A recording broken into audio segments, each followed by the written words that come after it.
तो जैसा कि लास्ट एपिसोड में हमने देखा था, जो जियान और डैन किंग होते हैं वे दोनों उस फाइनेंस के अंदर आ चुके होते हैं। और जैसे ही जियान उस फाइनेंस के अंदर आता है, वो देखता है कि उसके सामने बहुत ही बड़े बड़े जो फायर बैट होते हैं वे घूम रहे होते हैं। जिसके बाद अब जो ग्रैंडपा होते हैं वो चिल्लाते हुए जियान से बोलते हैं कि बच्चे, ये ही सबसे अच्छा तरीका है एल्केमी कंपटीशन करने का। और इसके अंदर हम जान पाते हैं कि जो एल्केमिस्ट है वो कितनी अच्छी पिल को रिफाइन कर सकता है। जो सुनकर जो जियान होता है वो ग्रैंडपा से कुछ पूछने ही वाला होता है, लेकिन तभी जो ग्रैंडपा होते हैं वो जियान से बोलते हैं कि तुम्हें कुछ भी पूछने की ज़रूरत नहीं है। मैं तुम्हें बताता हूँ कि जब तुम दोनों इसके अंदर फाइट करोगे तो जो तुम्हारी ट्रू फायर क्यूआई है वो ही आपस में फाइट करेगी। और तुम में से जिसकी भी पहले ट्रू फायर क्यूआई ख़त्म हो जाएगी वो यहाँ पर हार जाएगा। और जिसकी ट्रू क्यूआई यहाँ पर बच जाएगी उसी की ट्रू क्यूआई यहाँ पर पिल को रिफाइन कर देगी। इसीलिए अब जो तुम दोनों के बीच में ये कंपटीशन होने वाला है, ये केवल तुम्हारी ट्रू फायर क्यूआई का या एल्केमी स्किल का नहीं होने वाला, बल्कि ये इस चीज़ का होगा कि तुम अपनी फायर से जो डिवाइन बीस्ट होते हैं उन्हें किस तरह से कंट्रोल कर सकते हो। जिसके बाद अब हम देखते हैं कि जो डैन किंग होते हैं वो वहाँ पर आ जाते हैं। और वो वहाँ पर आने के बाद जियान को बताते हैं कि ये यहाँ पर जो फायर बैट घूम रहे हैं ये कुछ और नहीं बल्कि ये मेडिसन हर्ब है, जिन्हें कि मैंने अपने ट्रू फायर क्यूआई का यूज कर इन्हें खुद के बैट बना दिया है। और अब ये एक तरह से मेरी ट्रू फायर क्यूआई है। और जब तुम मुझे अगर यहाँ पर हरा देते हो तो ये तुम्हारी फायर में बदल जाएगी और ये एक पिल का रूप ले लेंगे। और डैन किंग की अब इस बात को सुनकर जो जियान होता है वो अपने मन में सोचता है कि अच्छा, तो ये इसके डिवाइन बीस्ट है। इन्हें देखकर मुझे ऐसा महसूस हो रहा है जैसा कि मुझे डिवाइन रियलम के अंदर महसूस होता था। और किंग टियान के इतना सोचते के साथ ही अब जो सियाओ होती है वो बाहर आ जाती है। और वो बाहर आने के बाद जियान से बोलती है कि ये डिवाइन रियलम नहीं है, ये उससे बहुत ज़्यादा कमज़ोर है, जिसे कि इस जनरेशन के एल्केमिस्ट के द्वारा बनाया गया है। और अगर तुम इसका कंपेयर डिवाइन रियलम से करोगे तो तुम बहुत बड़े बेवकूफ़ होगे कि डिवाइन रियलम के सामने ये किसी कचरे से ज़्यादा कुछ भी नहीं है। तो इसीलिए लिटिल ब्रैट तुम्हें तो और भी ज़्यादा कॉन्फिडेंट रहना चाहिए, क्योंकि तुमने इससे भी हार्ड इन्वायरमेंट के अंदर प्रैक्टिस की है। तो फिर तुम किस चीज़ को लेकर घबरा रहे हो। जो सुनकर अब जो सियान होता है वो अपनी हड्डियों को मटकाते हुए शियाओ से बोलता है कि आपको किसने कहा कि मैं यहाँ पर डरा हुआ हूँ, बल्कि मैं तो फाइट करने के लिए और भी ज़्यादा एक्साइटेड हो चुका हूँ। और जियान के अब इतना बोलते के साथ ही हम डैन किंग को देखते हैं, जो कि जियान की तरफ देखते हुए उससे बोलता है कि तुम्हें देखकर मुझे ऐसा लगता है कि तुमने आज से पहले कभी भी डिवाइन सेंस का यूज कर कंपटीशन नहीं किया। तो चलो, इसीलिए मैं पहले तुम्हें इसके बारे में थोड़ा समझा देता हूँ। सबसे पहले तुम्हें अपनी ट्रू क्यूआई को यहाँ पर जो ये मेडिसिन हर्ब है इनके ऊपर यूज कर उसे मेडिसिन बीस्ट के अंदर कन्वर्ट करना होगा। जो सुनकर अब जो जियान होता है वो डैन किंग से बोलता है कि आपको मुझे कुछ भी बताने की ज़रूरत नहीं है, क्योंकि अगर यहाँ पर केवल ट्रू फायर का यूज कर यहाँ पर अगर केवल डिवाइन बीस्ट को बनाना है तो इस चीज़ को मैं बहुत ही आसानी से कर सकता हूँ। और इतना बोलकर हम देखते हैं कि जो जियान होता है वो वहाँ पर अपनी ट्रू क्यूआई के यूज कर वहाँ पर उसी डिवाइन बीस्ट को बना लेता है, जो कि उसे डिवाइन वर्ड के अंदर मिला था। और अब हम देखते हैं कि वो जो बर्ड होता है वो वहाँ पर ज़ोर ज़ोर से चिल्लाने लगता है, जिस कारण उसके पास से बहुत ही पावरफुल फायर भी निकलने लगती है। और अब इस तरह के डिवाइन बीस्ट को देखकर तो जो डैन किंग होता है वो भी बहुत ही ज़्यादा शौक हो जाता है। और वो शौक होकर चिल्लाते हुए बोलता है कि आखिर तुमने किस प्रकार की ट्रेनिंग की है। मुझे अपनी आंखों पर यकीन नहीं हो रहा कि तुम अपनी ट्रू क्यूआई का यूज कर इतनी यंग एज में ही इतने पावरफुल बीस्ट को बना सकते हो।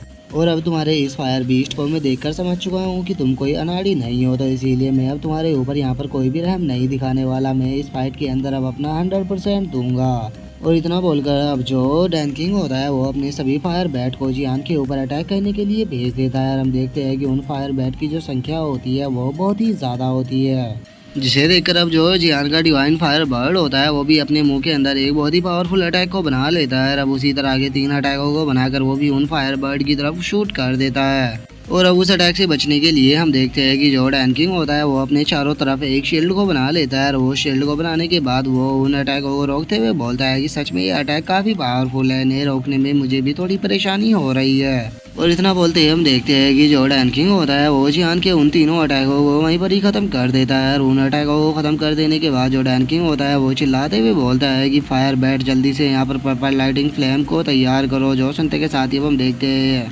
वे जो फायर बैट होते हैं वो अब लाइटिंग में बदल चुके होते हैं। और वे सभी एक दिशा में आकर एक बहुत ही पावरफुल अटैक को बना लेते हैं, जो कि सीधे जाकर जो जियान का फायर बर्ड होता है उससे टकराता है, जिस कारण अब जियान भी काफ़ी ज़्यादा इंजर्ड हो जाता है।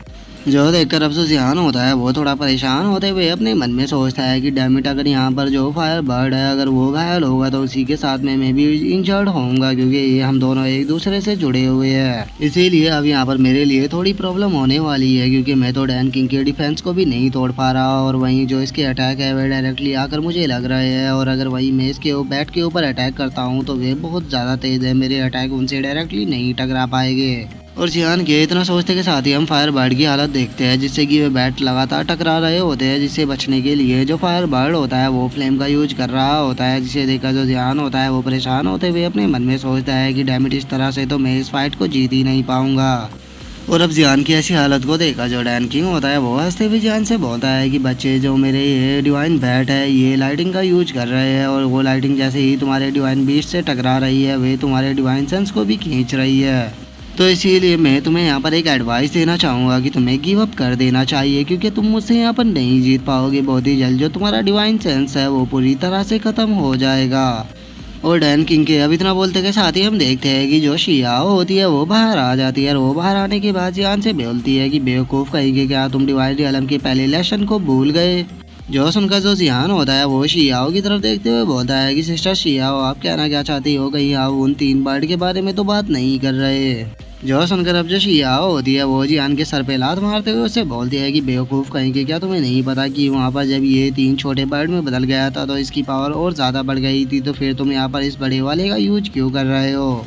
लगता है कि तुम इस चीज़ के बारे में नहीं जानते हो कि जो चीज़ जितनी ज़्यादा बड़ी दिखती है उसके ऊपर अटैक करना उतना ही ज़्यादा आसान रहता है, तो इसीलिए हर जगह जो बड़ी चीज़ होती है वो अच्छी नहीं रहती, कभी कभी छोटी चीज़ें भी ज़्यादा काम की हो जाती है।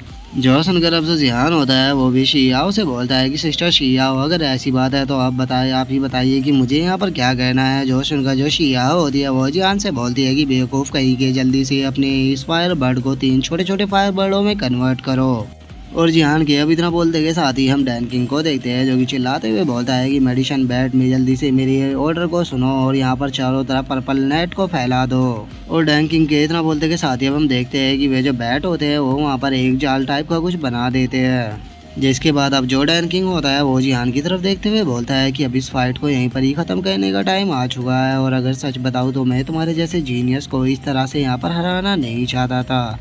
और इतना बोलते के साथ ही अब जो डैन किंग होता है वो उस नेट से जो जियान का फायर बर्ड होता है उसके ऊपर अटैक कर देता है, लेकिन तभी हम देखते हैं कि जो जियान का फायर बर्ड होता है वो 3 छोटे छोटे बर्ड में बदल जाता है, जो कि सीधे जाते के साथ ही वो जो फायर बैट होते हैं उनके ऊपर अटैक को कर देता है, जिस कारण हम देखते हैं कि जो डैन किंग होता है वो भी गर्दन के पास से थोड़ा इंजर्ड हो जाता है, और अब उसके भी ब्लड आने लगता है, जो देखकर वो शौक होते हुए बोलता है कि आखिर ये क्या हुआ। जिसके बाद अब जो जिहान होता है वो भी मुस्कुराते हुए बोलता है कि मानना पड़ेगा जो ये छोटे छोटे चिकन है ये इतने भी बुरे नहीं है। सिस्टर शियाओ, मुझे इस बारे में याद दिलाने के लिए आपका बहुत बहुत शुक्रिया कि ये जो फायर बर्ड है ये छोटा होने के बाद बहुत ही ज़्यादा पावरफुल और उसी के साथ काफ़ी ज़्यादा फुर्तीला भी हो जाता है। अब लगता है कि इस कंपटीशन को जीतना मेरे लिए ज़्यादा हार्ड नहीं होने वाला। और जियान के अब इतना बोलते के साथ ही जो हमारा एपिसोड है वो यहीं पे कंप्लीट हो जाता है, तो हम नेक्स्ट एपिसोड में देखेंगे आगे क्या होता है। अगर आप लोगों को वीडियो अच्छी लगी हो तो लाइक करना, चैनल को सब्सक्राइब करना। मैं मिलता हूँ आप लोगों से नेक्स्ट एपिसोड में, तब तक के लिए बाय बाय गाइस।